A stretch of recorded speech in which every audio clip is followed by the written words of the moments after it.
to tonight's public hearing.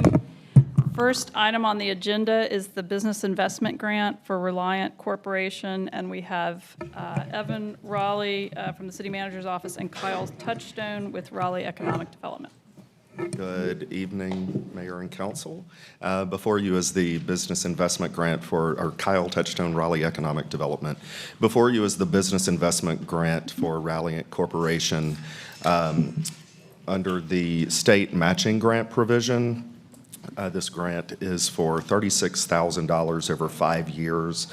This is in the recruitment of their headquarters, which represents a $2.12 million investment in real estate and equipment, 180 permanent full-time jobs with an annual average salary of $190,858. They were approved for a job development investment grant from the state of North Carolina. They've also received an incentive from Wake County, and that includes workforce training support. Recommended action is following the hearing, make a determination that the incentive will increase the taxable property, employment, and business prospects of the city, and authorize finalization and execution of an incentive agreement by appropriate city officials. Great. Thank you. Questions? Can open the public hearing. And since there's no one signed up, close the public hearing. Any other comments? Sorry, Kyle, I ask you this every time, but we don't do these a ton, and so I always assume there's someone tuning in for the first time. But when we offer these grants, the recipients do have to meet a certain set of standards, right? Can you Correct. kind of avail us of those? Thank you for the question, Councilmember Patton. For the business investment grant, the state matching grant provision, it is required that they qualify for the state's job development investment grant. In order to meet the provisions of the local of our incentive, they have to meet the minimum hiring requirement, which is the 180 full-time jobs. And then we pay that out over 5 years, but they have to meet the requirements of the JDIG in order to then, and fulfill our requirements to receive that payment. And if for any reason they did not fulfill these requirements, they would not receive this incentive. Correct. All right. Any further questions or discussion? Anybody want to? I'll make a motion. Yep, I'll second. All right, that we make determination that the incentive will increase the employment and business prospects of the city and authorize finalization and execution of an incentive agreement by appropriate city officials in the amount not to exceed $36,000. Second. Okay, any other discussion? If not, all in favor of the motion, aye. Aye. All opposed? Thank you. Thank you for coming down. Okay, next we have petition annexation AX 0225 5000 and 0 Lewisburg Road. And we have Matt Bailey. Good evening, Madam Mayor and Council. My name is Matt Bailey. I'm Planning Manager for Long Range Planning and Development, and I'm standing in this evening for Christopher Golden.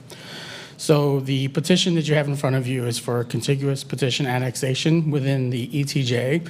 It is currently a residential mixed-use 7-story conditional use. It is just under 11 acres. The proposed applicant is looking to build a 330 multifamily apartment unit, and the administrative site review is currently under review. The annexation, if approved, will fill in an unincorporated county island, therefore filling a donut hole within the ETJ. There is water connection alongside Lewisburg Road and sewer connection on the site. There's also an outside it's also outside known standard fire response times for full fire response and arrival of a second company. So this is currently the site location outlined in yellow for you, with Lewisburg Road to the northwest at 401 and then southeast Kyle Drive. This is the zoom out of the property, filling in the donut hole. As you can see, there are other residential neighborhoods that are within the area. This is an aerial view of the property. There are no known structures currently on the site. This is a utility location map showing you in blue the water connection that is available along Lewisburg Road and the water sewer connect that is going through the property sites. This is a map showing you the current zoning of the site location and the current zoning of the surrounding locations. And this is the site topography and floodplain of the location. This is the administrative site review that is still under review, but this shows the 330 apartments building complex with the parking deck on the site. And then this is the view of the site going north on 401, and this is facing south on 401 of the site location.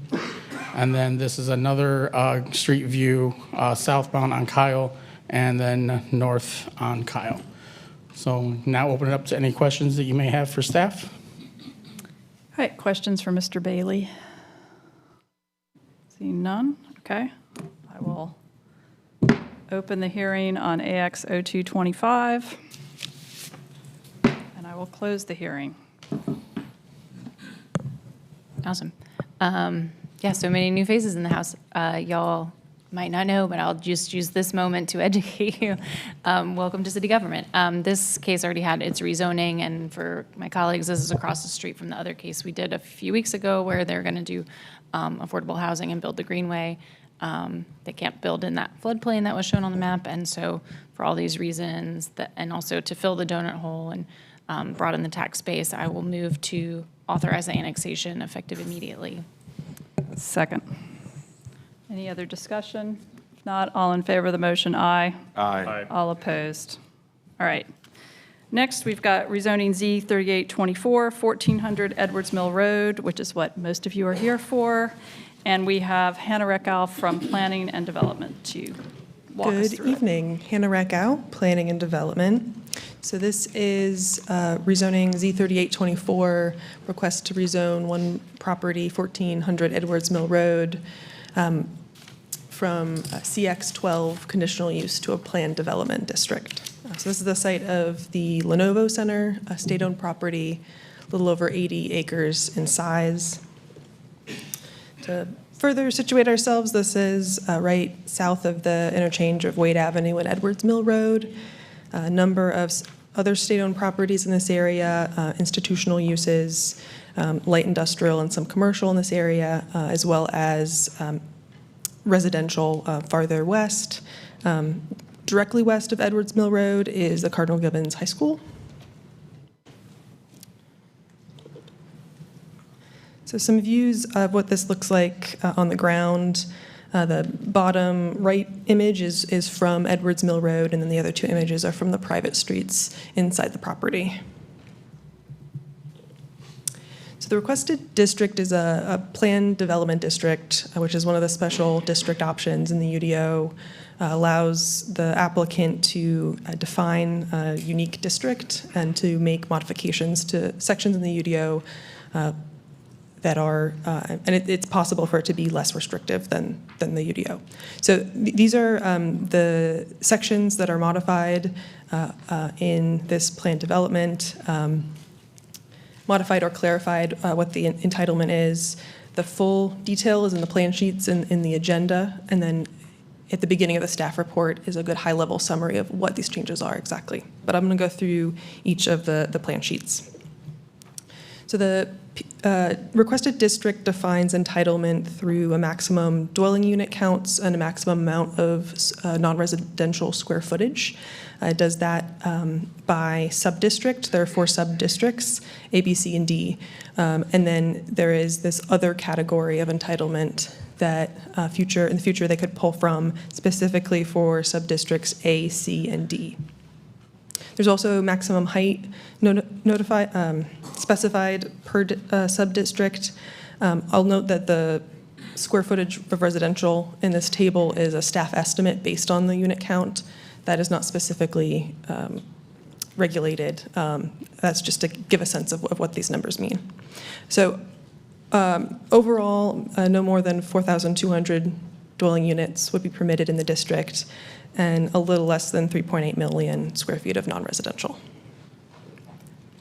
To compare that with the current zoning, which has a maximum building height of 12 stories, they could build taller, but those limits on non-residential and residential do cap it a little bit less, or less in most scenarios than sort of the absolute max under the current zoning. So the sub-districts, there, as I mentioned, are 4. Sub-district A contains the current arena and surface parking to the north. That has a maximum height of 40 stories. Sub-district B is south of that, contains just surface parking currently. There is pending ASR for parking decks for that area. And then sub-district C and D are on the western side of the property, and also contain undeveloped areas or current surface parking. So all sub-districts have a maximum height of 40 stories with the exception of B, which would be 15 stories. The PD defines in detail the list of land uses that are permitted. The list is the same for all sub-districts and closest to the CX district, base district. The exception is for the detention center, jail, and prison use, which would only be allowed in sub-district A. There is an open space plan that defines where open space on the site would be. It is on the periphery of the parcel, so on the western and northern street frontages. It's 11.42 acres total identified, which is about 14% of the site. This larger piece next to the letter C contains the Richland Creek Greenway and associated buffer areas around the creek. The district also defines pedestrian and street connections. So in this diagram, the solid lines represent what currently exists. So in yellow, existing pedestrian circulation on the southern side of Stephen Stroud Way, and then around various points around the arena currently, and then the existing greenway on the western side of the site. Dashed lines, yellow represents potential pedestrian circulation, and then a dotted green line on the site for pedestrian potential greenway connections to the site. There's also a purple line designated right there, which is potential bike lane connection there. The proposal is to keep the streets as private streets, and there's several cross sections that are defined.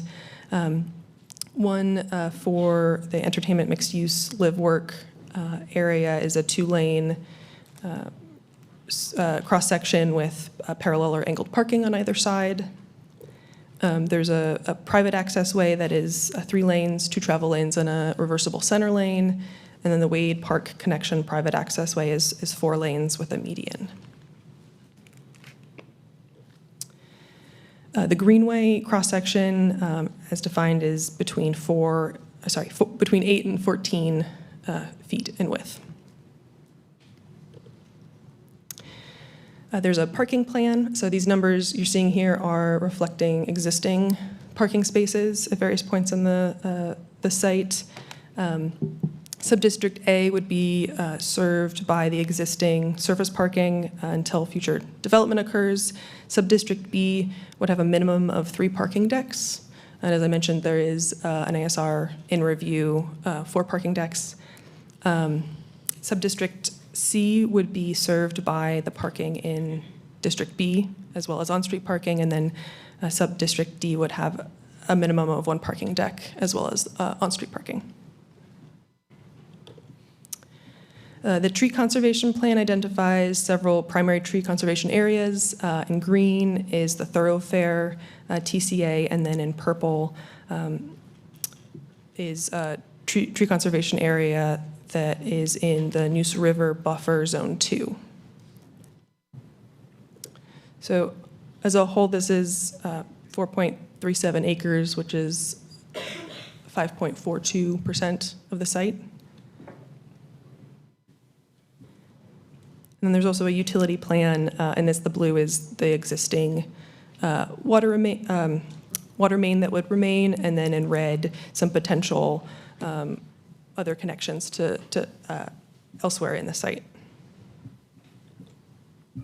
And then there's a generalized stormwater plan. This identifies existing stormwater control measures that would be maintained, rough drainage areas, and some potential rerouting of existing stormwater. And then finally, the phasing plan identifies several phases. It's these lines in red, which are overlaid with the sub-districts and almost align with the sub-districts, but not quite. Roughly the more or less sub-district B, followed by a portion of C, D, and then this last piece on the bottom as phase 4.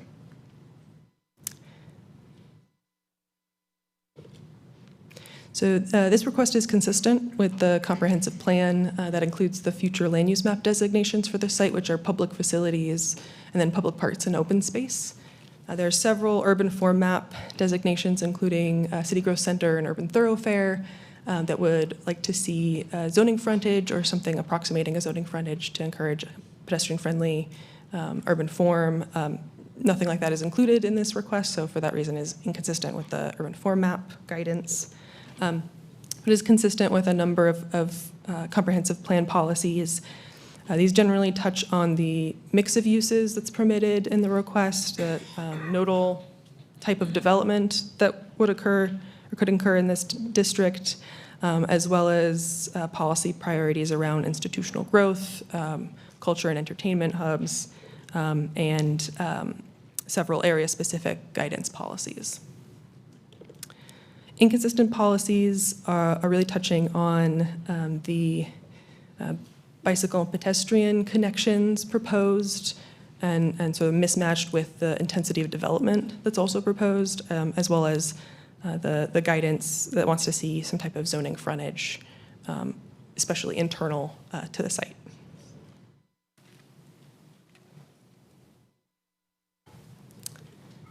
And then the Planning Commission recommended approval 6-0. They had several findings, which you can read here, which touch on the site as a attraction and destination for arts and culture, the mix of uses that would be permitted, and kind of the institutional cooperation and regional growth that would be part of the project. So with that, I'm happy to answer any questions you have. Great. Questions for Ms. Reckow? Okay. Well, we'll go ahead and open the hearing.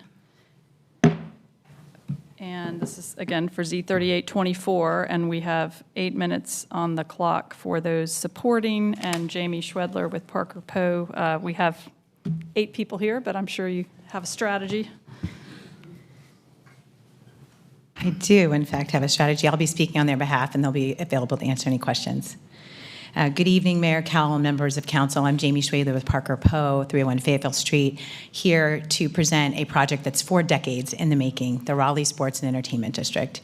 I'm joined tonight by Brian Fork with the Carolina Hurricanes and Gale Force, as well as Aaron Locke with Pacific Elm Properties, the developer, Nathan Romberg, and Jordan Brewer with Kimley Horn, and my own colleague, Walker Abbott. The vision for this project began in the 1990s when a new arena was envisioned on state-owned land, and the Centennial Authority was created to oversee not only that amenity, but all of the accommodations surrounding the amenity. Now here we are, and this zoning is the last step to make that vision come to life and become a reality and become a new economic driver for the region, following not only the city and county agreements that were entered earlier last year, but also the significant investment from Pacific Elm and the North Carolina Hurricanes to stay here and invest in our community for the next 20 years. At this time, I'd like to turn it over briefly to Brian Fork, who will talk a little bit about those agreements, and then I'll walk through the case.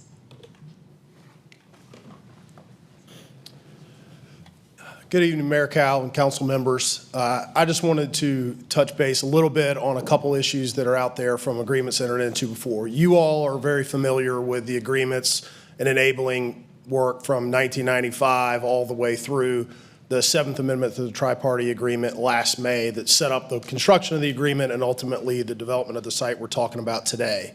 There's two things that I want to specifically point out that were in the tri-party agreement that the council agreed to with the county and the Centennial Authority in May of last year, which have transferred over and are now binding on Gale Force pursuant to the redevelopment agreement between the Centennial Authority and our company, Gale Force Sports and Entertainment. The first is the affordable housing requirement.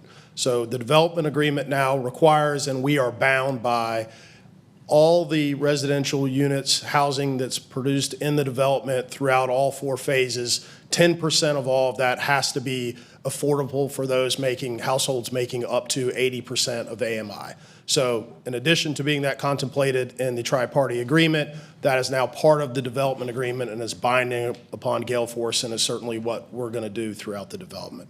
The second piece is the payment of ad valorem taxes to the city and county or payments in lieu of taxes.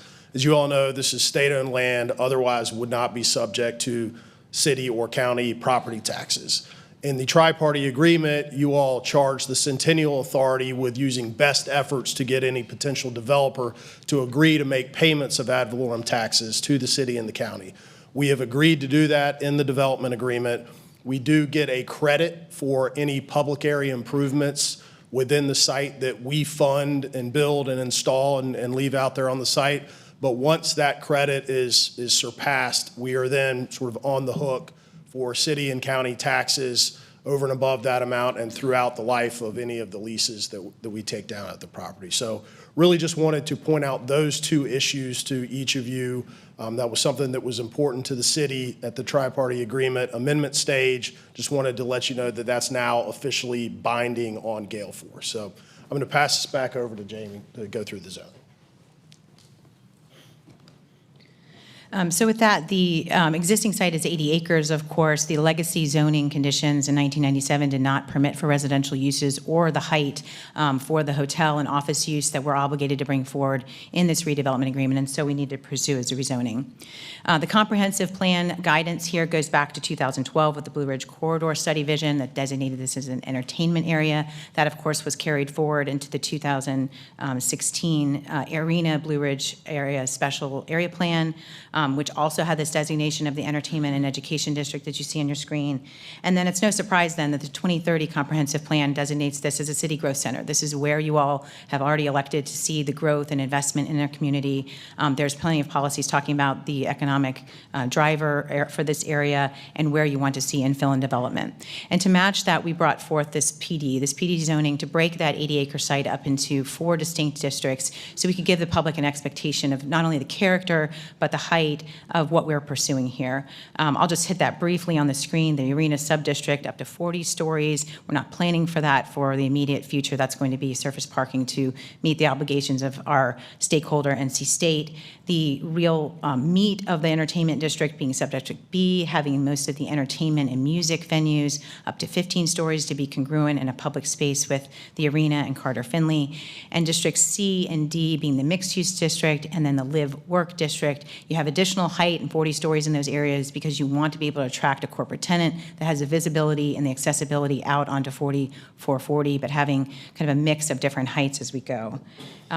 This is also broken down into phasing. Phase 0 really is the arena and the arena upfits that you all approved last year, making phase 1 the entertainment district, the true phase 1 where we're delivering the affordable housing, the minimum amount of apartments, hotel, office, and retail. Each of those are broken down into development maximums that are on your screen. I'm happy to go into more detail, but they start all with that entertainment district to liven it up. The conceptual massings are part of your PD and are shown in the application here that show how some of these areas, even though they're designated 40 stories, have 40-story tower components. The open space plan commits to a minimum of 15% open space and pulls that development into the center of the site, leaving room for the edges to have that meaningful circulation. Not only are you seeing new pedestrian facilities, but also greenway facilities tying into Richland Creek, as well as a new fourth leg of the intersection at Wade Park. That will be our primary vehicular connection, and then the Richland Creek Greenway tying into the new bike lane shown in purple. This is, of course, feeds into the adjacent connectivity on the site. You see areas of the existing sidewalk in yellow that exists throughout the area tying into the site, and the proposed greenway connecting off-site, as well as the Carter Finley Park and Ride, as we've heard a lot about transit and are committed to continuing that conversation. It ties into the larger West Raleigh area and the existing greenway and sidewalk network that already exists. And again, that'll be part of the conversation going forward. I'll touch briefly on the transportation. Our TIA looked at the distribution shown in the bubbles on the screen. Most of the trips are, of course, geared toward Wade Avenue to get people to and from this regional attraction. And looking at that distribution, the initial transportation recommendations, which have been reviewed by DOT and the city, but will be ongoing with each site plan as we go forward, recommended that fourth leg of the intersection at Wade Park, a focus on a pedestrian-oriented streetscape that Hannah went through. And that leaves us an area to pull some of the vehicular cars down onto Stephen Stroud, but focus more of the event traffic in and out on Wade Avenue through specially designed garages that will enable us to pull that off of the normal load that's on Wade Avenue with a new frontage road that's also part of the recommendations. These are all being reviewed by DOT and the city, and that review will be ongoing. These will, of course, be coordinated with the NCDOT projects that you see on your screen. Some of those are funded, some of those are under construction. It's important to note that all of that will be continuing a part of the conversation that we started in the Transportation Committee and expect to continue throughout the life of this case, which will take 10 to 15 years for a full build-out. The rezoning is just the first step. The proposed transit would tie in by others, in building on your investment on the Western Boulevard BRT and the FAST 2.0 study by RTF. The comprehensive plan policies have been covered. I'd like to just hit quickly on the inconsistencies, mainly focus on the fact this is state-owned land. We're excited to continue the conversation tonight and look forward to answering any questions. Thank you. Thank you. All right. We'll proceed with the next round and then go to questions. So in the opposition,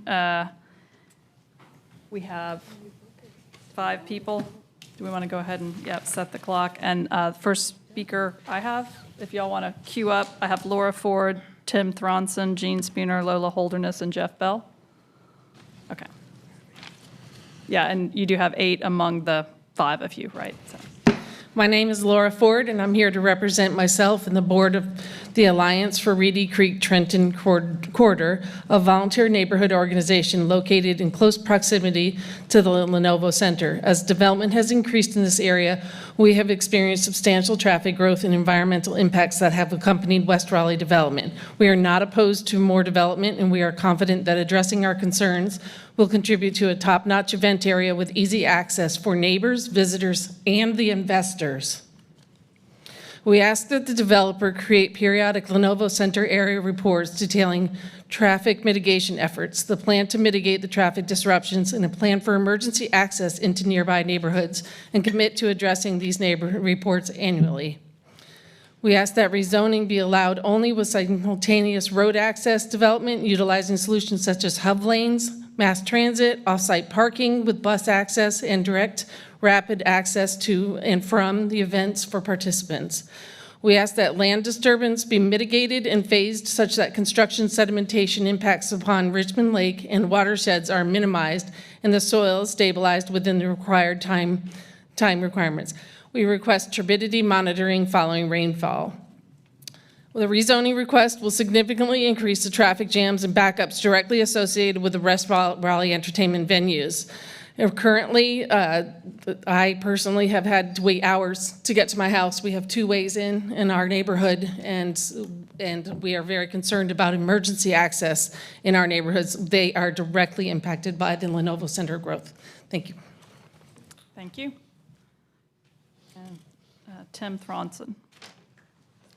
Good evening, Mayor and council members, thank you for allowing us to speak tonight and hearing our voice. My name is Tim Thronson.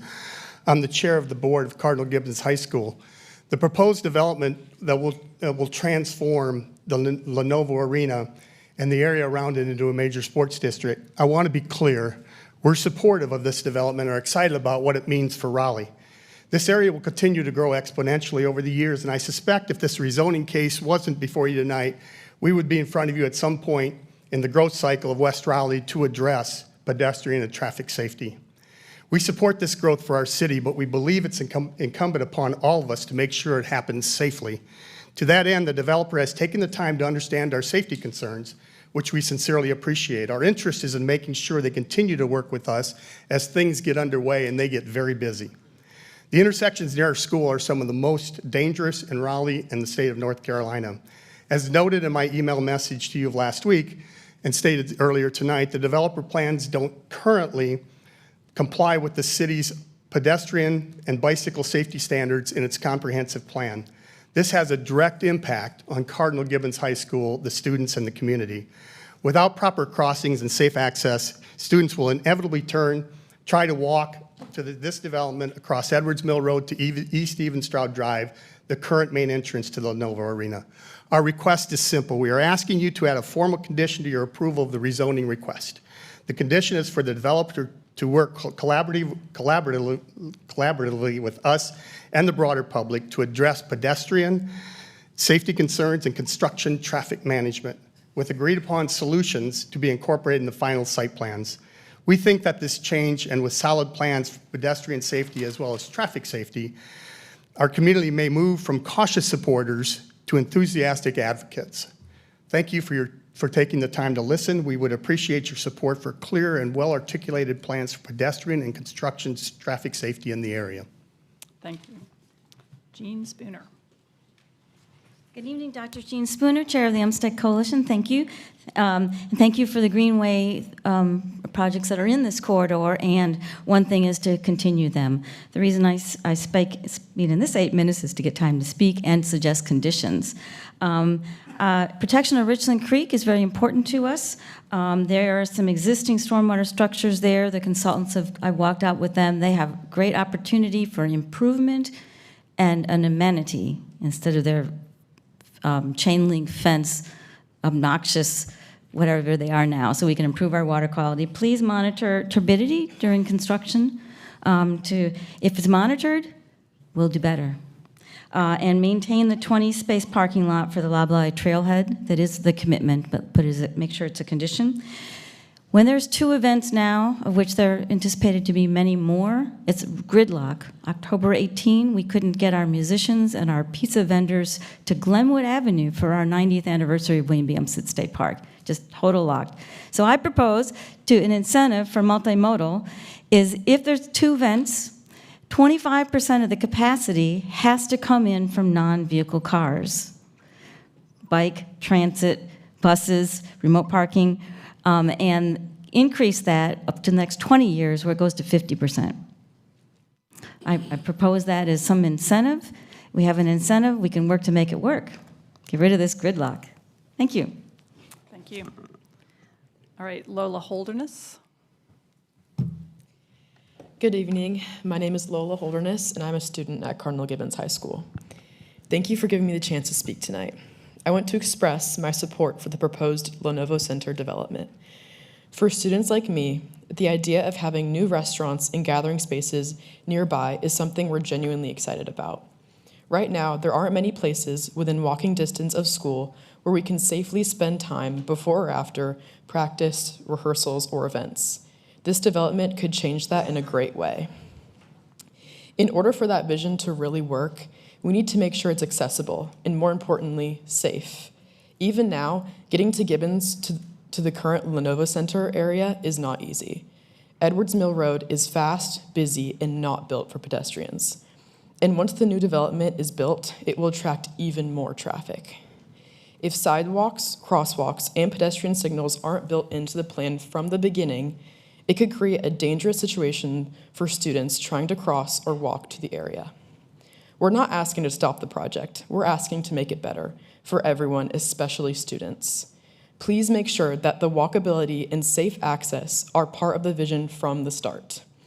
If this is going to be a community space, we want to make sure students like us can enjoy it and get there without putting ourselves at risk.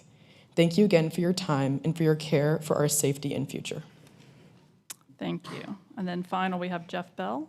I yield my time to Lily Mackin and Austin Goodman. Okay. Hello, my name is Austin Govey, and I'm also a student at Cardinal Gibbons High School. I'm here to speak in support of the Lenovo Center development project. Like many of my classmates, I'm excited by what's being proposed, new places to eat, hang out, and spend time with friends and family. It's the kind of growth that adds energy and opportunity to my neighborhood. That said, we also hope this project will be planned in a way that takes the daily routines of Gibbons students into account. Traffic near our school is already heavy, especially before and after school. Introducing large-scale construction could make that even more challenging, especially if construction vehicles are coming and going during peak times. We're asking for proactive coordination. Can construction hours avoid school drop-off and pickup? Can routes for equipment and deliveries steer clear of the main school entrance? Can signage and flagging help guide drivers and pedestrians during the project? Long-term, once the development is finished, we hope traffic plans, including improvements that help students and families navigate the area safely, whether walking, driving, or biking, will continue to make this project safe. We believe in this project, and we're excited to see it come to life, but we also know that smart planning today will protect students tomorrow. Thank you for your time and for listening to our concerns. Thank you. All right. I'll leave the hearing open and see if folks have questions. I will start with Councilor Branch. I don't mind getting us started. I'm sure there'll be a lot of other questions. My first question is really for the applicant or for our transportation department. Can you speak, either one of you speak to, actually both, from staff, the required improvements, but from the applicant, what improvements you plan on making, in particular at East Stephen Stroud Way as it comes off of Edwards Mills? The improvements from the TIA? From the TIA and those intersections onto their property. Yeah, I'd like to, and staff, of course, can correct me or supplement as much as they'd like, but I'd like to just kind of set the stage for what this TIA is, and I think there's been a little bit of confusion, and so taking a little, a note from Councilmember Patton, just kind of educate folks as to how this is to operate, because this project really is different. You don't normally see projects that have a 10 to 15-year build-out, and you don't see projects that are going to be broken down into as many phases and site plans as this one is. And luckily, we have mechanisms in the city that are going to be kind of the stopgap and a watchdog for that. And the UDO requires, as we go through those site plans, to have that review continually going. So we're talking about a TIA that was done voluntarily at the zoning stage. That doesn't always happen, but we knew transportation was going to be an important inquiry here, and we're invested in pedestrian safety as well. And so doing the TIA here, we walked that through the city comments through several rounds of review. We got DOT's comments. That's, as you heard at the Transportation Committee, that's not very common. They don't normally comment on rezoning TIAs or TIAs at rezoning, and that's because they really want to see what the actual build out is going to be in time. So what we're doing now is looking at, if we build out the entire area, kind of worst case scenario, what are the improvements that could be possible and necessary over this 10 to 15 years. And the reason we do that is because we know all those projects on the screen are funded or in construction and may develop at different times. Folks that have rezoned properties that are smaller may go forward at different timelines. And so not only the DOT, but your city staff needs the flexibility to make sure that the improvements that they recommend to specific site plans make sense for that type of development that's going forward, be it office or residential or a mix of the two, and they make sense at the time that that plan is going forward. And so I know it can be frustrating sometimes when it feels like, well, what are all of the commitments and why aren't they all here at the beginning? And that's because we're looking at the big picture, and then your staff will work with DOT as they do every day to make sure that those implementations happen at the site plan stage. So initially, at this big picture stage, what our professionals have recommended is that at this location of the Wade Park extension. Today, that's a three-legged intersection going into Wade Park from Edwards Mill Road.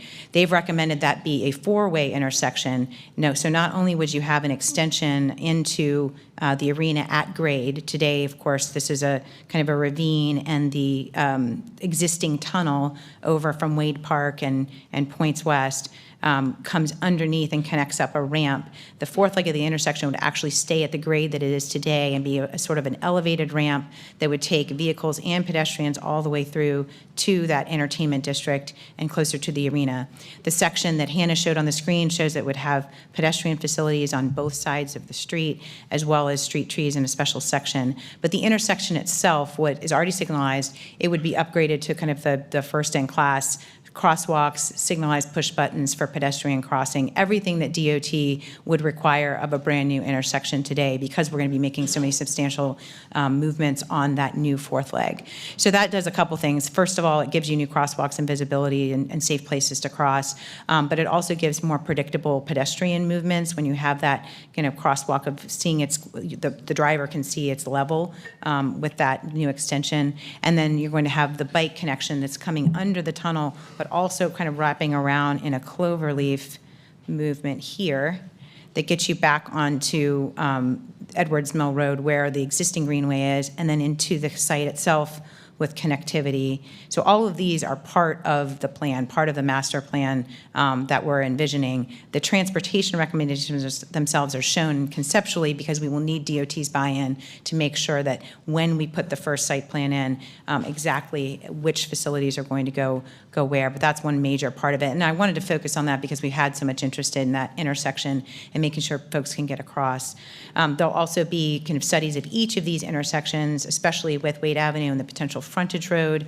That is designed to accommodate 2 new parking decks, which are in this portion of the site, that are going to be designed to really hold a lot of the event traffic, so we can shift the event traffic ingress and egress up towards Wade Avenue with that new frontage road and some special laneage to get people in and out of the district in a more predictable way, and certainly more predictable than it is today. So each of those are commitments that we are recognizing are valid to be studied and continued. They're not commitments of the case, because if we do that, we're binding DOT's hands, and they need the ability to control these roads, which they own and control, in collaboration with the city as we bring our site plans in over time.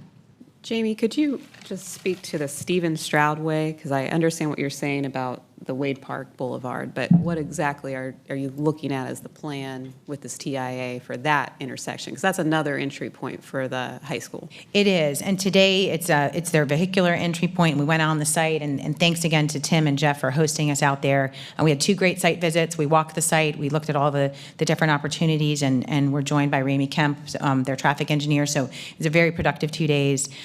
We have looked at that intersection. I believe that is a very close spacing to Trinity, and there's already improvements to the crosswalks that are planned on Trinity, but making that a full signalized intersection, there's some concern there, and so that will be continued to be studied as the site plans go forward. But because of that concern of a lack of potential full movement signal, and when I say signalized, this is already completely signalized and just needs the fourth leg.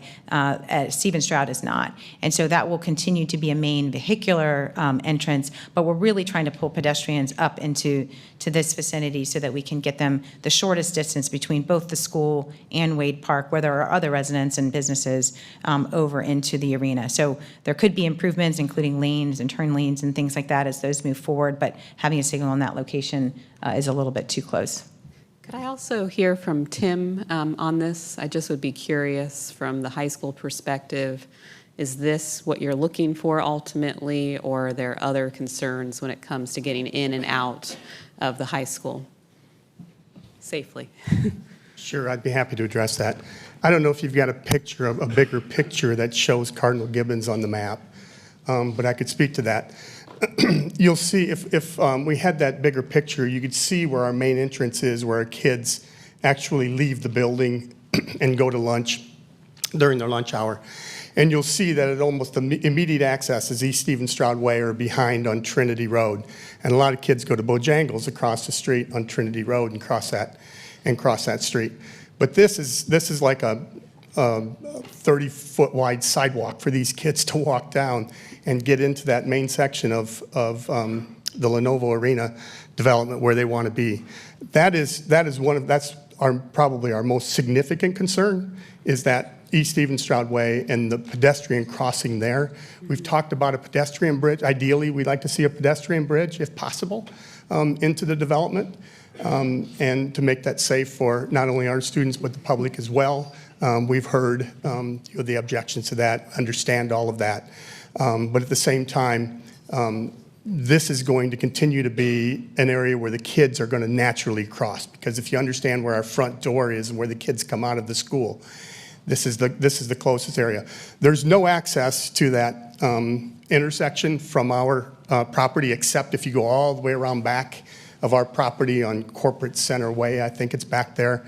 And then you can walk down, but the kids are not, they're going to go to East Stephen Stroud Way. They're not going to go all the way up to this crossing behind, on the streets behind, and then come back down into the development, and in 45 minutes walk all the way back up there and come all the way back down to the front door. I appreciate that. Just trying to understand. Yeah, Can I ask our transportation department to speak about that spacing comment that was made?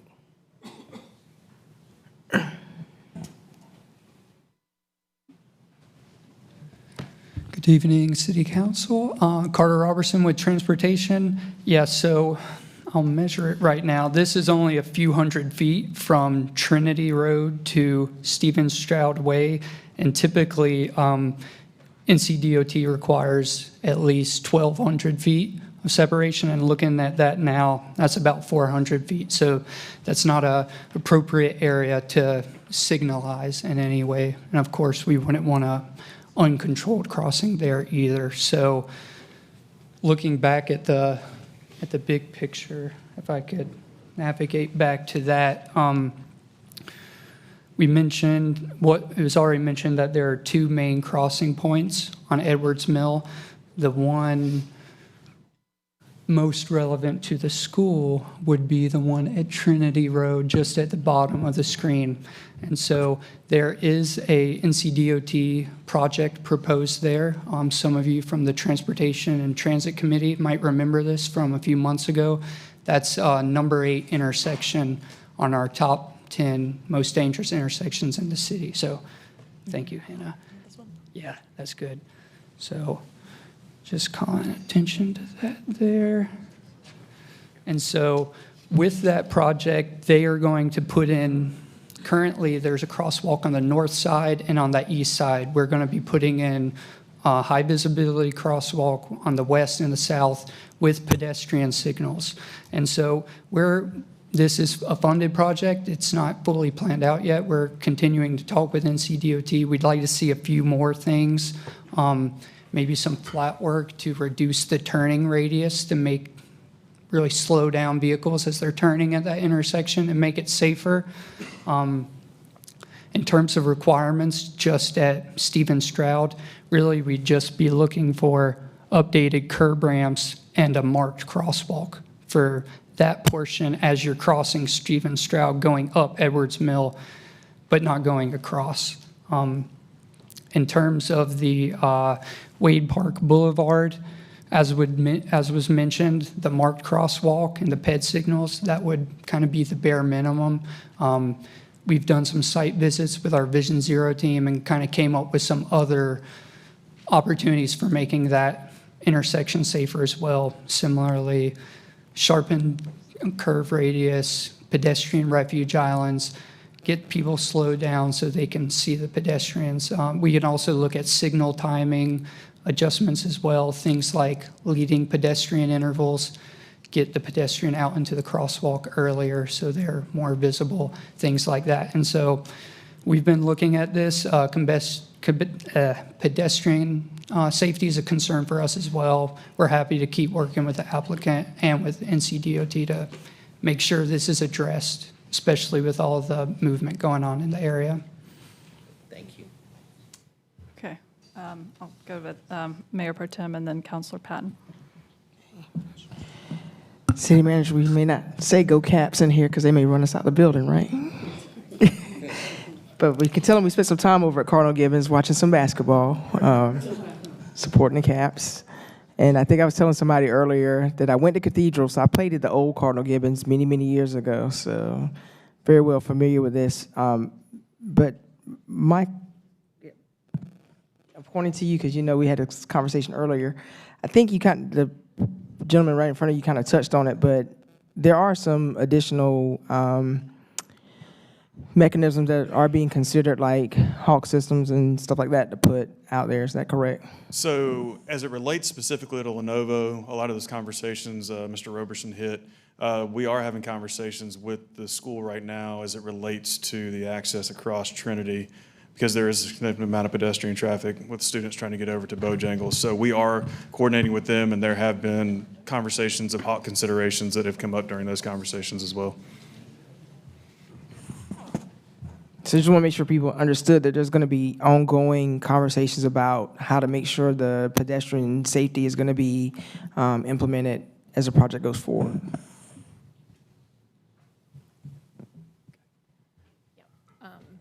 Yeah, so I was also going to ask about a Hawk at this intersection, Stephen Stroud and Edwards Mill.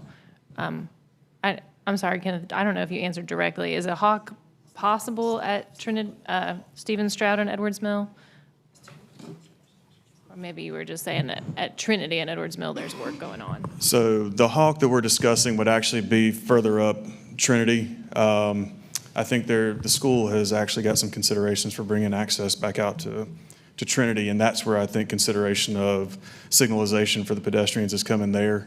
In terms of there at Trinity and Edwards Mill, signalized intersection today, we'd be looking at any enhancements that Mr. Roberson referenced in terms of the funded project with NCDOT, and then certainly anything there. I think spacing's going to continue to be a concern when it comes to Stroud. Whether it's a Hawk, full signalization, I think there's going to continue to be those concerns just by nature of how close it is to that. And I think too, certainly understanding how the school uses it today, I think being able to get pedestrians to the four-leg intersections that we're going to have here is going to be the safest way for us to move people back and forth in this area. So certainly I think the introduction of that fourth leg across from Wade Park and the enhancements that would come in with that are really going to provide that access really directly into the new entertainment area that you're seeing here. Okay. So you're saying some of the other tools that we use sometimes, like Hawks or raised crosswalks or other things like that, might not be appropriate at Stephen Stroud and Edwards Mill? We will have to have continued conversations with the department, but yes, based off of spacing, signalization is going to be very tough in this scenario. Raised crosswalks, it's going to be difficult in this to think about raised crosswalks across Edwards Mill. And I know that depending on obviously vehicular operation, as they referenced, I think they're looking at Stroud being a heavier vehicular movement there. Raised crosswalks across that could create some challenges from that standpoint. Okay, got it. Okay, and then for the applicant, perhaps, can you speak to, I'm sorry, you had a slide about transit access. And I know in Transportation and Transit Committee, we talked a little bit about current transit status, but can you speak to like transit access through and near this site, and how might people use transit to access the site? Sure. So I think this was a site we showed, or we kind of illustrated where BRT is today or planned to be today, and then some of the other rail opportunities and where the site is in location to that. The other slide that showed transit was the existing park and ride facility, the Carter Finley Park and Ride that exists today, and then connects into the site with sidewalk along Trinity and up near Westover into the site. So that's the existing transit facilities, but then the future connectivity we think would be through building off of that BRT plan, and then working with the FAST 2.0 study, which looks at other transit options throughout the region, including getting from the site out to the airport, to Cary, down to downtown Raleigh, and other areas. As you know, transit's been, a struggle for the region and is a regional problem, so we're not going to be able to solve that on our own. But we're going to be working with them and hand in hand over the next 10 to 15 years to figure out how we can accommodate that on site. We've also talked with some of the neighborhood groups about some of the other multimodal options of kind of incorporating space on the site for ride sharing or bike sharing and things like that. As you may know, the city's program on bike sharing is changing, and so we've worked with Kenneth and Transportation on how we could accommodate that but still leave flexibility for the city depending on what that could look like in the future. So those conversations will be ongoing, but are also part of transit, not the big T transit, but maybe the little T transit that we can work into the site as we go. I also just wanted to point out, I know we were talking about the options on Cardinal Gibbons, and again, we really appreciate being out on site and appreciate all of you being here. I have an 18-year-old at home, and so I know the path to and from school is an important one, and that's why we were looking at some options to help Cardinal Gibbons solve the issues that they see. And one of the things that we talked about was, could there be a path from their existing site directly to the brand new four-legged intersection we're talking about. And Tim was gracious enough to kind of escort us around out the back door of the chapel area here and walk down. And there's an old roadbed from, this is a 2007 picture, but we understand that when Cardinal Gibbons moved there in 2000, this was their kind of original entry that then, of course, changed because of Wade Park and not being able to have those two entrances right next to each other. But could there be an opportunity for them to extend another pedestrian facility and tie right into the brand new four-legged intersection? Those are the types of conversations we hope to continue with them. We're earnest about having those conversations and helping them find solutions that work for everyone, and of course would put their students within a 0.2 mile walk of where all of the eateries and things that they're looking forward to being a part of. So they're a great partner. We're excited to keep working with them and look forward to continuing that conversation. I can pass. Okay. Do we have, okay, yes, Councilor Harris. Yeah, I just want to give us a little bit of a bigger view around the development. I really appreciate the folks here from Cardinal Gibbons. I think you all raise really important, just questions about pedestrian safety and traffic safety, but this is also important to me all around the development, east, west, north, south. And so I just want to note some of the other, residents and different groups that have been part of our conversations over the last number of months. There's the Westover neighborhood to the south, certainly Reedy Creek neighborhood further west. We have a lot of folks who live close, who maybe don't have a vehicle, NC State students who are obviously going back and forth to this area all the time. And there's just a lot of potential improvements when I think about how folks get to this area. And I'm really excited about what is to come. I'm really looking forward to seeing more opportunity beyond just the game day, for people to stay longer, for them to come in at different times, leave at different times. We're not increasing, with this development, it's not increasing the number of seats, that for the hurricanes. It's the same number, 20,000. But we are adding, the potential for residential, for folks to live nearby, for them to walk to these activities, as well as, retail and restaurants that folks who live in West Raleigh are going to want to come to. So I think what I'm asking for to the applicant is how can, I'll say myself and my own residents about their concerns of staying in touch about all these different traffic concerns and issues over time. I understand that a lot of this is going to come to pass once you have an administrative site plan. So at each step of the way, there will be another TIA, there will be requirements about improvements. So how are you all going to stay in touch with the residents and neighbors around the development?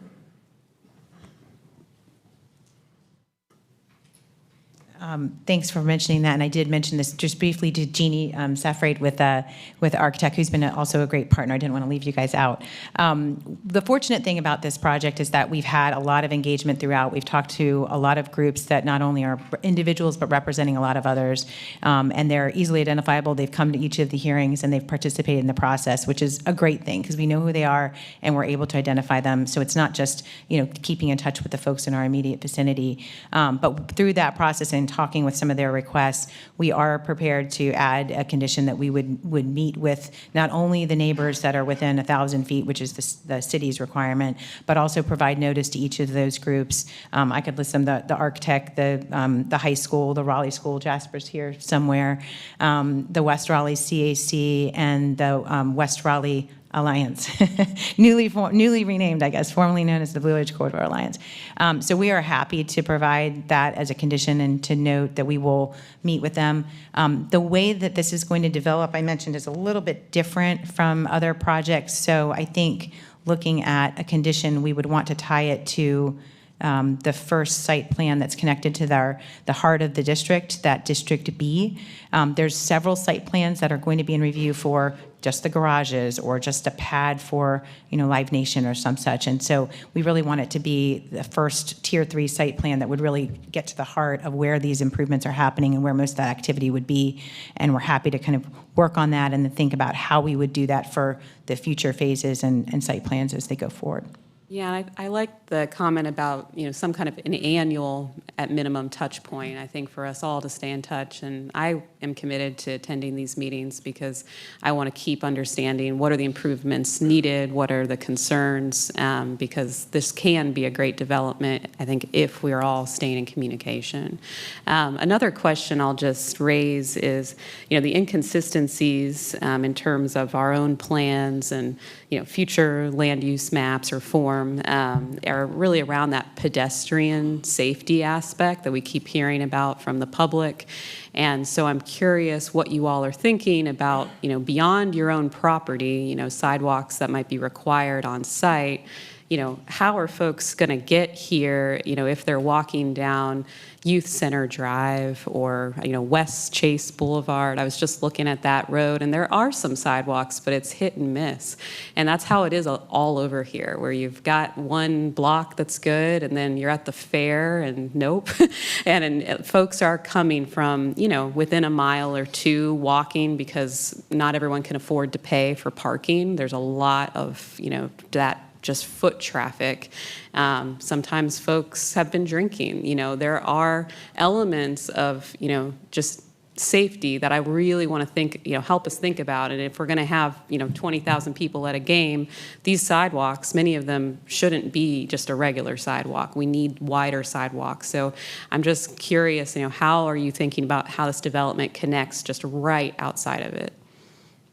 Yeah, it's a great question. And I went to this slide because there's a lot of facilities that are already existing or in the works. And West Raleigh is very fortunate to have that investment in the greenways that already exist as well as the sidewalks. You can see the yellow area just to the right of our star site that's the West Chase area you were talking about that connects. There are some gaps in there, and there is a facility all along the south side of Trinity and the east side of Edwards Mill that connects all the way up to Points North. So we've got a lot of fortunate investment from the city in the past. And then when you look immediately around the site, there are a considerable amount of sidewalks and greenways that already exist. When you look at where some of those gaps occur, down in this area where the Youth Center Drive and some of the areas to Points East, all of that is state-owned land. And so some of the inconsistencies that are noted in the report are really because the property that we're developing on is state-owned land and will remain that way. And the state has a policy of developing with private streets and coupled with public access easements, not dedicating new right-of-way. And so we're able to provide that on the site. But when we look at places off-site and whether the state we would have authority to even make an improvement over state land, even if we tried, that would be a challenge. It's a challenge even on the property that we're developing. And so when you look at who, the control of the fairgrounds, the control of NC State's Carter-Finley Stadium and Points East, that's all some sort of state-owned entity. So we're committed to continue to working with that. I think the unique thing about this project is you've got a 20-year commitment from the developer to stay here, to invest in the Canes, to make this place as good as it can be, and to make a new economic driver for the region. Everything in that investment points to making this work for everybody in the community. All of the partners at the table are going to be the same partners with the state, with the Centennial Authority, with the owner of the Hurricanes in that investment that's already been entered and is already approved and kind of before you all with the intercity. And so I think the unique opportunity here is that we are committed to continue working toward getting those improvements done. They're not necessarily something that we can offer as a zoning commitment at this time, but it's something that all the parties are invested in and have a vested interest in making sure all of our spectators and visitors and neighbors are moving to and from areas within the development and points beyond. So I've already had conversations with our city transportation staff about this and looking forward to continuing that conversation as we go into site plan of how we can be creative that way. Yeah, I want to say I really appreciate that thought, that commitment into the future. This applicant team is very unique. You all are, it's the state, it's Centennial Authority, it's private investment, huge public-private partnership for Raleigh. So I just want to, continue to beat that drum that I want us to all stay in communication to figure out how we connect all the pieces. Hillsborough Street is just another example of when you're, crossing, around Meredith College and trying to get towards the fairgrounds and up towards Lenovo. I mean, that's not a safe place for people to, bike or walk, and there aren't always even bus routes. There is the Route 60, which is, I believe, a Wolf Line bus for NC State, but there isn't even necessarily, good Go Raleigh access right now to this site. So there's just a lot of improvements that need to be made, and I want to keep working together. We're committed to that. All right, Councilor Silver. I don't have a question, but I do have a comment, and I do want to both thank you and the applicant team. As you stated, this was a project that was decades in the making. This area was always envisioned to be a growth center, another destination in this city. I recognize with all of the standards we have in our UDO and all the other requirements from all the different departments, and we particularly are very concerned about the safety of students, but we want to have a safe crossing. I too had questions about the access from their entrance to Stroud, and it seems like how we can elevate the Edwards Mill and Trinity, whether there could be a refuge, if there is some type of median, because sometimes those distances could be quite wide, but that's a conversation for another time. But I just want to thank you and for moving forward on a vision. There's a lot more conversations that need to happen. I suspect you'll be asking to bring this back very soon to respond to some of the concerns you say here that you heard here tonight. But just want to thank you for bringing the project going forward to urbanize a part of our city. These are always public-private partnerships. The private sector, at least in this case the authority, is bringing a proposal. But the city also has to look at what their obligation is to help fulfill the infrastructure and the pedestrian network. This is a partnership. So I'm excited to see this after, again, decades in the making, and just wanted to thank you and looking forward to future conversations, particularly solving some of those pedestrian safety issues. Thank you. Yes. Yeah, one more topic that I did hear tonight I wanted to make sure we address was Richland Creek. So there was some questions about ensuring that we protect, water quality there, and certainly during construction, that is always a concern. So can you talk about what the procedures are there, and then if we have anyone, maybe Wayne from Stormwater, can talk about what the rules are. I love the idea of monitoring and making sure that we're doing the right thing. Yeah. Jordan's going to come up and talk about the specific rules. I would just like to note we did meet with Gene on site, had a great conversation. We did reserve those 20 parking spots. That is a commitment. It's already a condition, so it's in there. Jordan. Hi, Jordan Brewer with Kimley Horn. I am a civil engineer. So on this property, first of all, we have to meet state standards, which is NCGO 1 standards, which is sediment basins on site and things of that nature, as you would normally see in any major development. There are 3 things unique to this development that make it so that we are likely not going to be producing as much environmental impact as other developments. One of them being our phase construction. So first of all, because we have the phase construction, we only are going to be disturbing a smaller amount of the site than what a average development would be.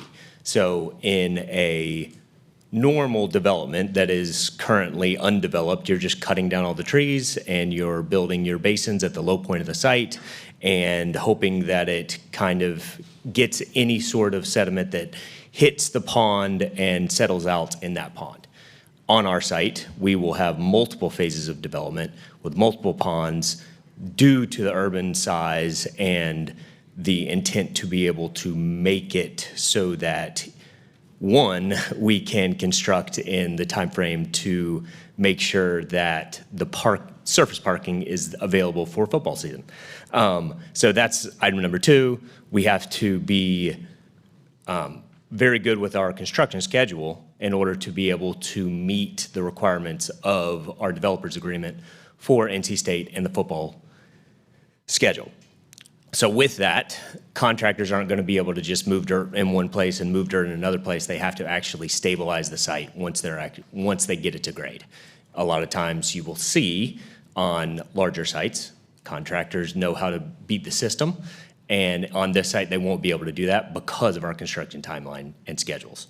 And then the third item is we have existing stormwater infrastructure on site, and we won't be disturbing that. We will likely be improving it to some degree, but we will not be disturbing that. So that creates extra treatment over and above what would otherwise have been required by the state. So we will meet the state requirements within our limits of disturbance on site within the parking areas that we're disturbing, but we'll also have what is already there for additional treatment just downstream, which is over and above what would normally be required per the state. Thank you. Wayne, could you also speak to any rules that, they have to follow?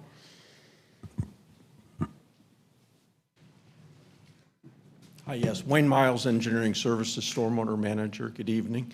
Yes, so this property is considered part of NC State's property, and it's a little unique within the city of Raleigh because NC State has their own Clean Water Act stormwater permit. So all of the stormwater regulations for this site would fall under the NC State MS4, which is the type of stormwater permit that they have, and outside of the city's jurisdiction. Similarly, for construction controls, it would fall under the Department of Environmental Quality jurisdiction for erosion and sediment controls as well. Okay, so if residents are looking for data, they would need to then work with the state on that? That's correct, Okay, yes. thank you.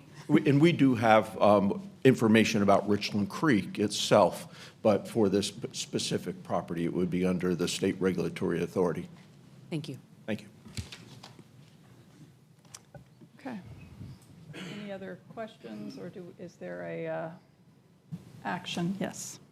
I just wanted to echo that. I think if it seems like we might be bringing this back in the future, and I think this development has an opportunity to be a real gemstone of the city. Also, if we don't do it correctly, we will just solidify it as a car-only destination, that the only way you can access the events that happen here are via your car, and I'm not sure that's the confirmation we want to give. And so I think if we're going to call this back in a couple of weeks, the pedestrian access and creative solutions to making off-site improvements. We have seen other applicants, like at the Ironworks, take creative solutions to how they address needed off-site improvements. And so I think explorations of similar tools would be useful. And then we also did get requests for interior access, greenway access, understanding that people will come off the greenway, but getting them to Carter Finley or further into the site to the arena is really useful. So, yeah, I just think if we're going to call this back in a couple weeks, let's really get it right on people accessing this site not in their car. Do you want to make a motion? Yeah, and I'll just second what Councilmember Patton said, as well as the need for that ongoing collaboration among all the parties on traffic. So with that, I will, I guess, motion this to keep it open and bring it back on April 15th for our 1 p.m. session. Second. Yep, and then before we vote on that, I'll just say I appreciate, everybody being here, the Cardinal Gibbons clearly, and all the other constituents, Gene Spooner and West Alliance, and the fact that everybody here, even those in opposition, were excited about it and just wanted to make the project better. So we have another few weeks to do that, and I will go ahead and call the question. All in favor of that motion, aye. All opposed, nay. All right, so we will work on this. Appreciate the applicants and all the questions. All right, we'll give you a moment if y'all want to clear out, or you're welcome to stay. We've got 4 more.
Yes, Hannah Reckow again, Planning and Development. So this is request Z4524. It's 2 properties on Lichford Road, under an acre in size, currently zoned R4. They're requesting R6 conditional use. So the site is at the corner of Lichford Road and Hunting Ridge Road, on the west side of Lichford Road. It's largely a residential area. Farther east are some light industrial warehouse uses, and then the North Ridge Golf Course is immediately adjacent to the west. You can see some views of the site. It is forested, and one of the properties has a single detached house on it currently. So there's 3 proposed zoning conditions. One would limit development to no more than 8 dwelling units. Another would commit to planting on the south side of the property. And then a third commits to a certain proportion of exterior wall materials being brick, natural or cultured stone, or fiber cement siding. So comparison of existing and proposed zoning, both residential districts. The proposed condition caps entitlement right around where it is currently. The difference here is the building types that are allowed and smaller setbacks, so more flexibility in the type of housing that could be built. Request is consistent with the comprehensive plan that includes the future land use map designation of low-scale residential. There's no urban form map guidance for the site. And then some consistent policies really touching mainly on the compatibility with the surrounding area. And there's no inconsistent policies identified. Planning Commission recommended approval 8-0, and I'm happy to answer any questions you have before you proceed. Okay. Any questions? All right, I will open the hearing for 715 and 719 Lichford Road, and I have no one to speak on either side, correct? That's right. The representative of the applicant is here if you have questions. Okay. And I will close the hearing. All right, any further comments, or is there a motion? Yep. I move to adopt the proposed consistency statement dated April 1st, 2025, and to approve the zoning amendment with the adoption and effective dates described in the agenda item under recommended action. Second. All right, any further discussion? If not, all in favor, aye. Aye. All opposed? Okay. All right, next we have Z4624, 4349 and 4353 Pearl Road. Yeah, so this is a site, 2 properties on Pearl Road, a little under 4 acres combined. Currently part of a larger R10 conditional use district. They're requesting a new R10 conditional use district. This is also primarily a residential area. There are some private and future public open space areas, as well as some places of worship in the surrounding area. You can see the site from the road here. It's undeveloped, forested. And then there's 3 proposed zoning conditions. One would prohibit some uses normally allowed in R10. A second would restrict the apartment building type so that could not build stacked units that have to be side by side. And then the third condition would cap the site to no more than 40 dwelling units.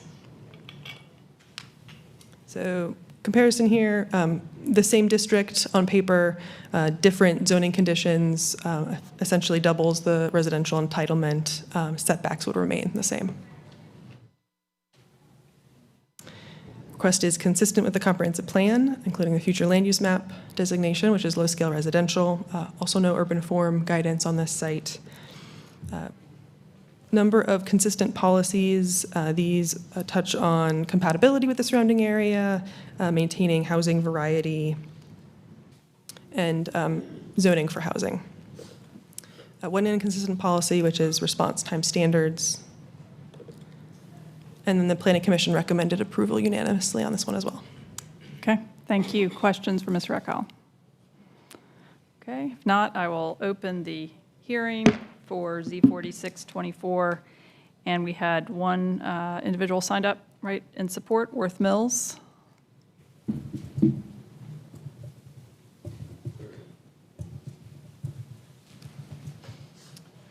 Good evening, Madam Mayor, members of council. Worth Mills here on behalf of the rezoning applicant.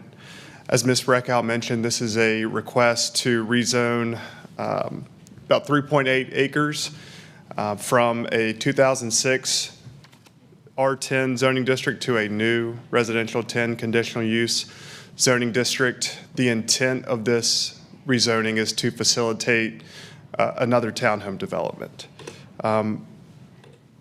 Just looking at the site a little bit closer up of an IMAPS aerial here, Princess Curry Way stubs to our western boundary line, and Ivy Bridge Lane to our north stubs to our northern boundary line.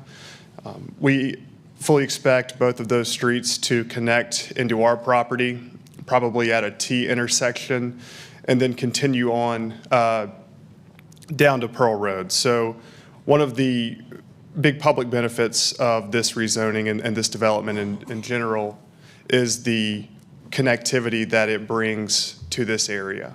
As Hannah mentioned, we are consistent with the future land use map. We have limited our development yield to no more than 40 dwelling units, and we have prohibited the apartment building type to ensure that there is compatibility with the adjacent townhome development as well as the adjacent single-family development.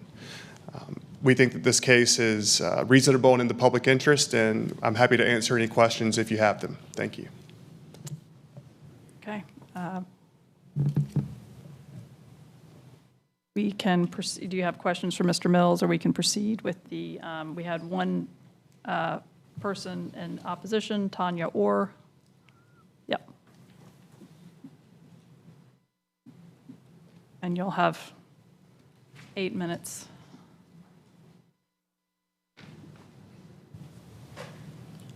Hi, good evening, everybody. Mayor, city council members, how are you all doing? Good. I live on Princess Curry Way, which is right up against, I don't know if I can, let me see, right in this area right here. This one? You can just draw on the screen if you. Oh, I can draw on it. I can draw on it. It's not doing it. Okay, so I live right adjacent to this area that is going to be developed, and it's actually it's a dead end.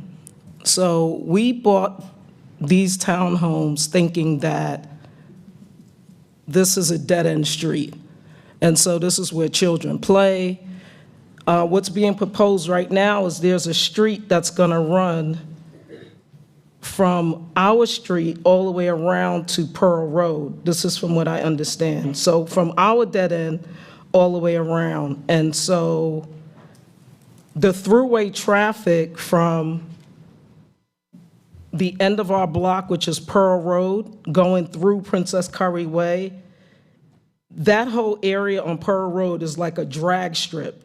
So what we're afraid of is that pedestrians are going to ride up this road and down Princess Curry Road all the way to Pearl, and we didn't buy into this.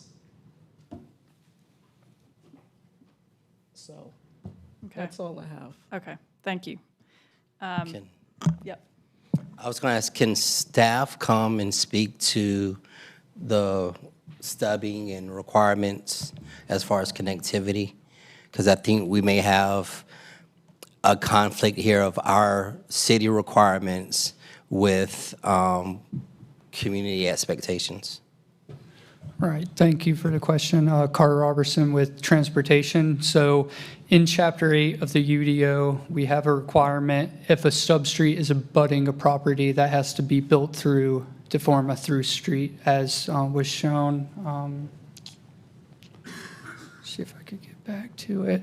Pretty much as Worth was describing, forming a T right here. So that is a requirement in Chapter 8 of the UDO.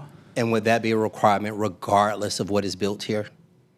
I believe so, yes. I could confirm. Yeah, I'm getting a nod. Like if they were apartments instead of townhomes or single-family homes? That is correct. Any level of subdivision or major site plan would require that stub street expectation. Really, it would only be if they were looking at a single-family home on this property where that requirement wouldn't kick in. Okay. Thank you. Other questions? Yeah, maybe for the applicant, trying to be responsive to the resident concern, what sort of internal traffic calming or stop sign have you discussed? Like what kind of mitigations can be placed between the existing neighborhood and the future neighborhood? That's something that we haven't discussed much with transportation to date. I think there is, like Transportation Department was saying, there's just that general expectation that whether this was subdivided for single family or townhome, that there's going to be an extension of both of these streets into our property. And I'm assuming that there's going to be a T intersection, whether that is kind of an always stop or whether that's, one stop for one route of traffic, that I don't know yet. But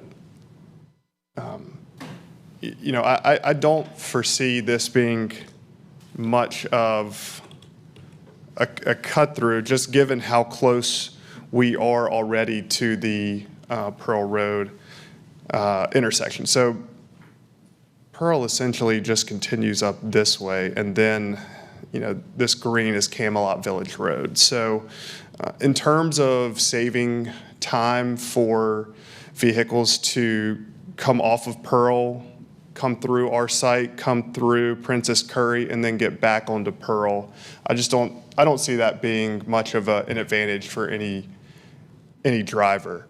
But obviously, we want to make sure that these streets are compatible with what is in place today in terms of both street type, in terms of providing sidewalks on both sides, street trees on both sides, so that these are neighborhood streets and that they are safe both to drive on and for people to enjoy as a pedestrian.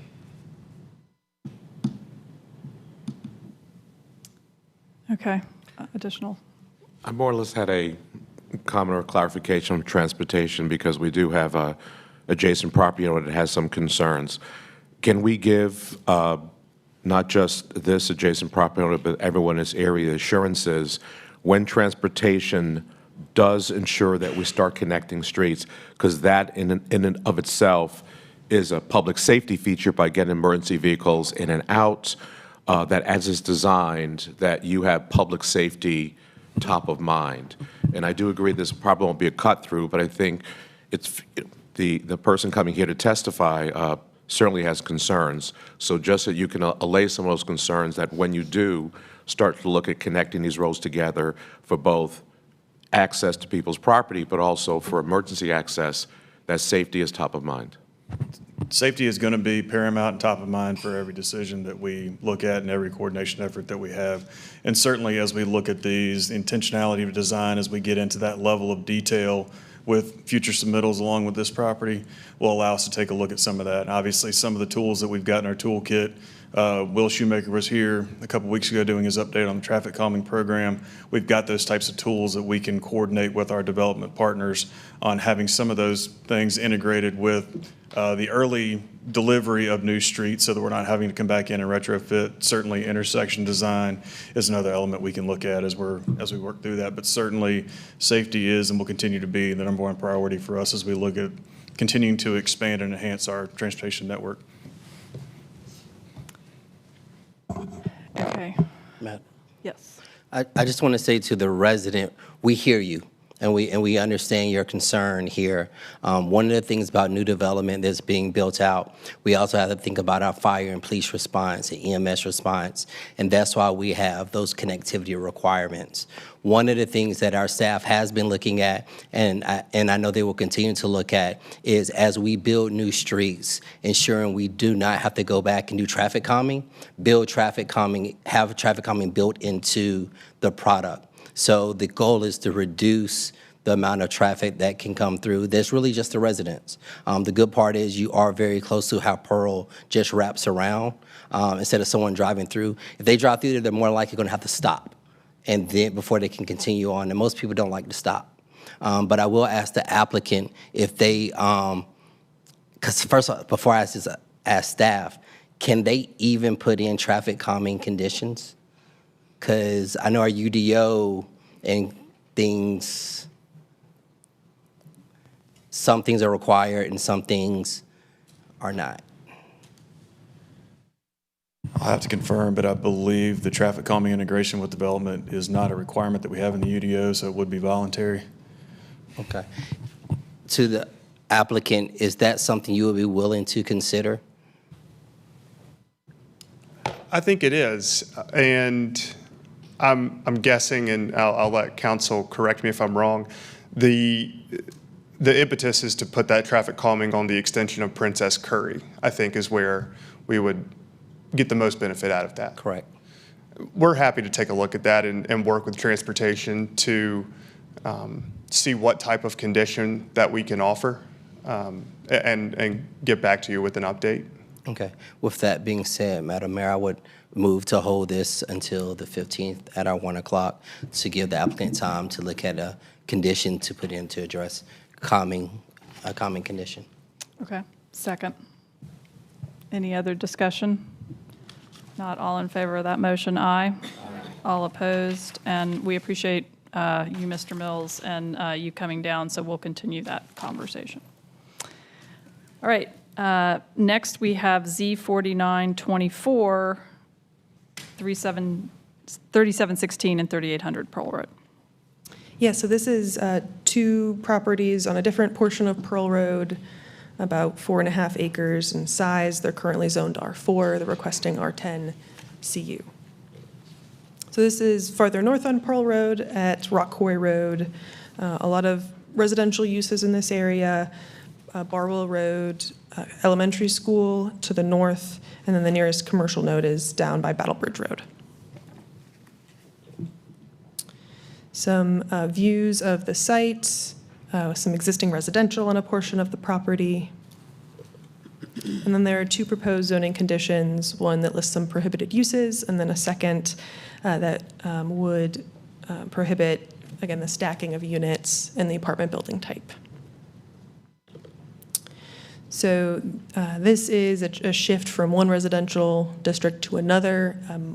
Greater variety of building types would be permitted, smaller setbacks would be allowed, so more units overall could be built. It's consistent with the comprehensive plan, including the future land use map designation of low-scale residential. There's no urban form guidance for the site, and then some consistent policies you see here, and then no inconsistent policies were identified.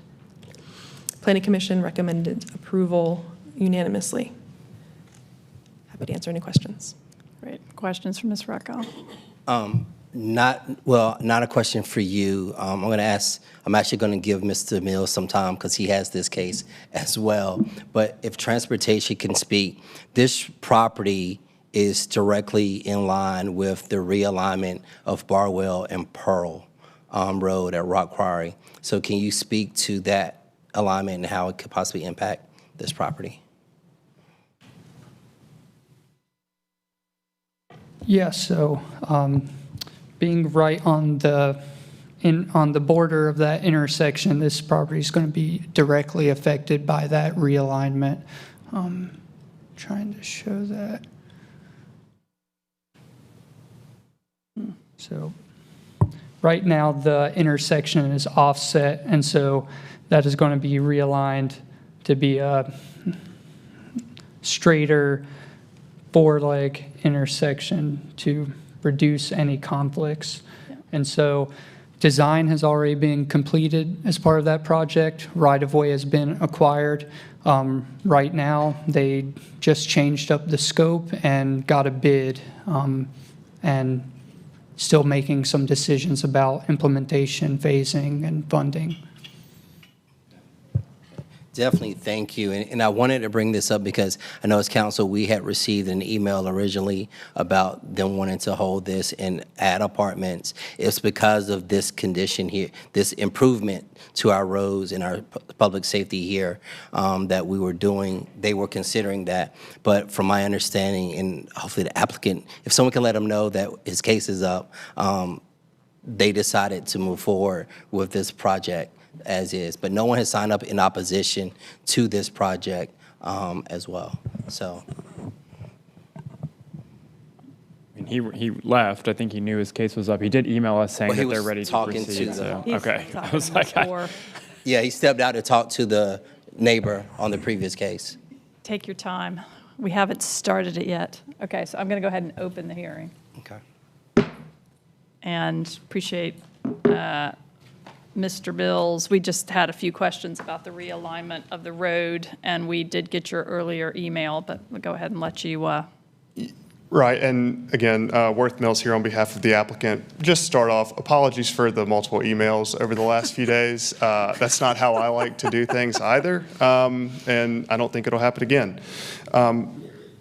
And I'll just go off of Hannah's slides here, but the request is to change just under 4.5 acres from R4 to R10. This is another townhouse subdivision.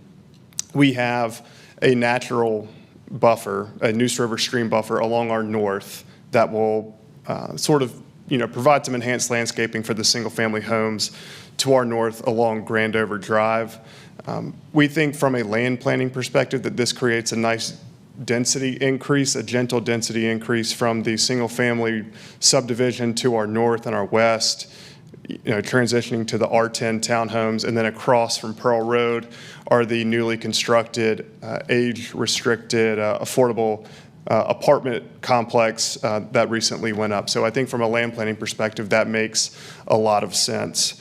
And I think as you discussed while I was out of the chambers, we are going to have the benefit of a realignment of Pearl and Barwell, which is going to make getting either to Barwell or to Pearl a heck of a lot easier. For anybody that has to make that drive and make that turn onto Barwell or Pearl, you know that is not fun. But by the time that these homes are ready for sale, I think all of that's going to be resolved, and we'll have a very clean, uniform four-way intersection here. So I say all that to say that the request is consistent with the future land use map. It's consistent with the comprehensive plan. Planning Commission unanimously recommended approval, and for those reasons, we think it's reasonable and in the public interest, but happy to answer any questions that you all have this evening. Thank you. Thank you. Additional questions from Mr. I don't have any questions. Mills? Okay, so I leave the hearing open. I was ready to close it. Okay, We all can right. hopefully act on something tonight. All right, we will close the hearing. So thank you, Madam Mayor. I move to adopt the proposed consistency statement dated April 1st, 2025, contained in agenda materials, and to approve the zoning amendment with the adoption and effective dates described in the agenda item under recommended action. All right, we have a motion and a second. All in favor of that motion, say aye. Aye. All opposed, nay. All right, thank you. Okay, final item for this evening is text change TC 824 townhouse building type clarifications. Thank you. Good evening, Madam Mayor, council members. Justin Rometta with Planning and Development. I have for you this evening what I hope is a relatively straightforward and minor text amendment to the UDO. What this text change does is seeking to clarify the regulations for the townhouse building type, kind of specifically the different ownership structures and development patterns related to townhomes and how they are laid out in certain developments. It does not change where townhouses can locate, does not add or subtract any existing zoning districts where townhouses can locate, does not change any other dimensional requirements, height, setbacks, et cetera, makes no changes to those. Also does not affect how townhouses are reviewed under the North Carolina Building Code. This is a simple change to the zoning code to clarify that multiple townhouse buildings can be placed on a single lot.